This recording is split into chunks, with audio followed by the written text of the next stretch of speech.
Di balik kemajuan Fakultas Pertanian dan Peternakan Universitas Muhammadiyah Malang, terdapat ilmuwan yang mendedikasikan hidupnya untuk kemajuan bioteknologi hewan dan pelestarian sumber daya genetik ternak Indonesia. Beliau adalah Profesor Dr. Insinyur Aris Winaya, MMSI IPU ASEAN ING, seorang akademisi yang tidak hanya meneliti dan mengajar, tetapi juga menumbuhkan generasi baru yang berintegritas, berilmu, dan berdaya guna bagi masyarakat. Saya ini kan lulus dari sarjana itu dari Fakultas Peternakan Universitas Jenderal Sudirman di Purwokerto. Kemudian S2 di ITB ya. Waktu itu sebelum itu saya ngambil S2 tapi di manajemen ya, manajemen pemasaran atau marketing. Kayaknya saya ada MNP. Kemudian setelah itu saya melanjutkan ke ITB S2 lagi, tapi beda nyebrang ya, namanya ke bioteknologi. Itu waktu itu bioteknologi di ITB baru dibuka. Dan angkatan pertamanya termasuk saya S2-nya. Terus ulang S2, berangkat lagi S3 ke ITB lagi. Dan karena bidang saya peternakan itu, kemudian saya ngambil di ilmu peternakannya, cuma tetap saya tetap di bidang genetika pemeliharaan ternak. Hanya pendekatannya kalau di S3 sudah ke arah molekuler. Jadi di DNA itu berpengaruh nanti partikel gen. Nah kalau gennya berpengaruh dan itu kaitannya dengan karakteristik individu, maka tentu kita bisa saja dalam tanda kutip mengotak-atik gen itu supaya berubah tokohnya, gitu kan.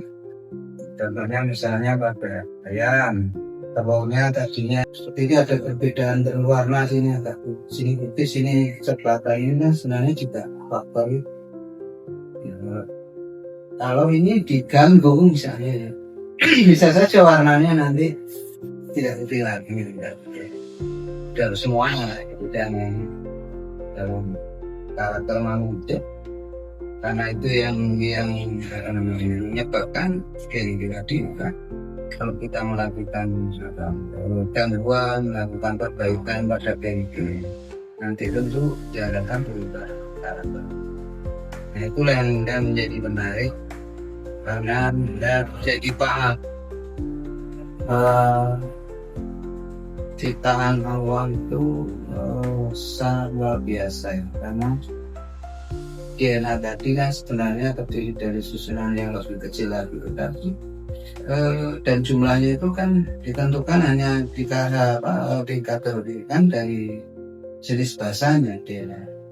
Basanya itu hanya 4 sebenarnya jenis basanya, tetapi 4 ini bisa mengkarakterisasi makhluk hidup apapun ya, yang kita sampai hari ini nggak bisa mengerjakan. Karena kita belajar beda itu pasti kita makhluk hidup ini seperti nggak ada apa-apa ya, kita masuk yang apa namanya ke struktur yang rumit tadi. Jadi Allah manusia ya, kalau nggak percaya Allah yang menciptakan apa? Karena rumit, tapi ya itu kayak gitu, itu yang menyebabkan saya tertarik. Nah intinya sih, di samping juga dengan itu nanti bisa dipakai untuk tujuan macam-macam yang hubungannya dengan eksistensi manusia. Jadi kalau Indonesia itu kan kaya akan sumber daya genetik, ya entah itu hewan, tanaman, berubah. Nah semua itu kan memiliki kekhasan masing-masing. Yang itu hanya misalnya ada di Indonesia. Nah kalau ini nggak kita identifikasi, tidak kita karakterisasi, kadang itu kekayaan wilayah kita. Nah tiba-tiba punah misalnya, itu kan sayang. Nah untuk menjaga itu fungsi daripada keberadaan dari simbol itu yang ada di Indonesia itu sangat pasti sangat mempengaruhi kondisi lingkungan kita. Dengan itu kekuatan hayati lokal kita itu harus tetap dipertahankan untuk menjaga ya, selain menjaga kekayaan juga menjaga lingkungan. Nah, salah satu cara kita mengenali itu adalah melalui variasi genetik, ya kan? Nah, variasi genetik tadi juga tidak sekedar dilihat dari apa yang nampak, ya. Misalnya warnanya, besar kecilnya dan seterusnya. Bisa saja warna itu sama, tetapi sebenarnya makhluk hidup berbeda di level DNA-nya tadi. Nah, itu yang menarik. Jadi sebab DNA nanti juga mempengaruhi potensi sifat. Itu yang untuk diperlukan suatu teknologi yang satu untuk mengenali macam-macam tadi, yang kedua untuk melindungi. Dengan mengenali macam-macam tadi kan kita bisa melindungi. Oh ini punyanya kita. Kok tahu ya, karena susunan DNA-nya seperti ini. Di tempat lain misalnya di luar Indonesia sana sama-sama ayam, tapi susunan DNA-nya bisa saja berbeda. Nah, perbedaan-perbedaan ini yang khas di Indonesia itu harus kita pertahankan, jangan sampai musnah, karena kekhasan ini otomatis mencerminkan juga kemampuan hidup beradaptasi di Indonesia. Makanya belum tentu ternak impor itu bisa bertahan lama, karena sebenarnya secara genetik dia bukan asli. Jadi dengan itu perlu kita melestarikannya. Jadi tantangan kita ini kan bagaimana ternak lokal kita bisa bersaing dengan ternak asing, ternak impor, ternak asing. Sampai hari ini kan kita diposisikan kalah ya, sapi-sapi kita ya kan. Sapi impor tuh bobot badannya lebih gede, sapi kita kecil-kecil ya. Bagaimana kemudian membuat sapi kita lebih meningkat, ya, artinya itu potensi kita. Dan saya selalu bilang begini, jangan melihat besar kecilnya sapi, tapi contoh kasus di Malaysia itu nggak mau dia memperbanyak sapi impor, cukup sapi Bali. Sebenarnya itu keturunan dari Indonesia, cuma dinamakan sapi Bali Malaysia. Dan Balinya masih ada. Kenapa begitu? Karena menganggap itu satu sapi lokal memang asli. Iya. Yang kedua, dari sisi badan kan kecil, itu harganya tentu lebih murah daripada sapi impor. Sapi impor kalau sudah musim haji itu bisa sampai 1 ekor kan antara 65. Sapi Bali berapa? Nggak sampai 30 juta, jadi hampir separuh. Tetapi secara syar'i itu terpenuhi, ya kan, sama-sama sapi ya, sama-sama sapi. Yang sapi Bali 300 kilo, yang sapi impor misalnya 800 sampai 1 ton.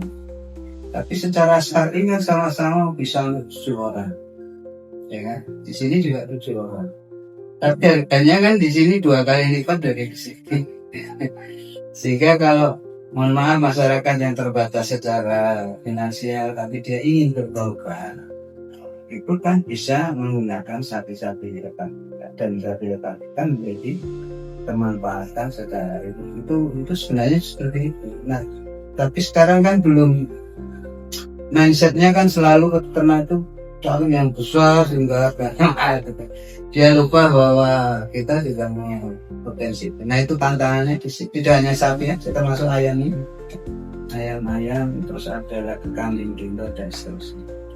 Jadi seperti itu kira-kira tantangannya dari kita, bagaimana meningkatkan peran ternak-ternak lokal kita. Jadi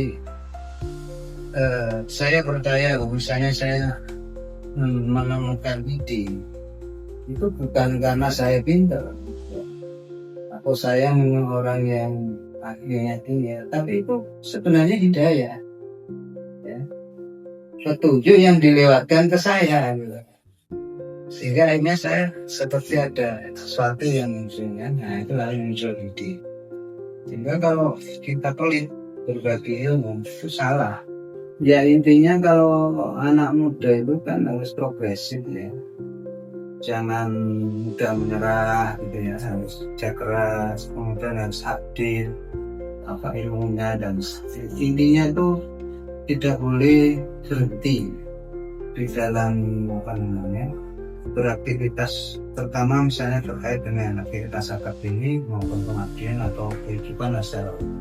Sebab begitu berhenti, terutama itu tadi ya, beraktivitas maupun berpikir gitu ya, itu ya sudah mati kan otomatis. Orang itu nggak ada nilainya sih banyak, karena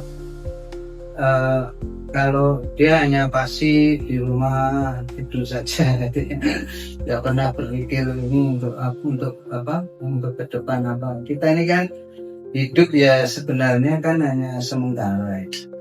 Jadi harus kita manfaatkan betul hidup kita ini maksimal betul untuk tadi, untuk aktivitas yang bermanfaat. Jadi kita ini kan orang itu kan harus bermanfaat.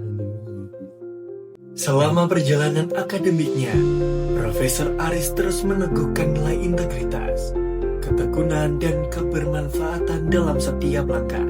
Baginya, ilmu pengetahuan harus memberi dampak nyata bagi kesejahteraan manusia dan keberlanjutan bangsa.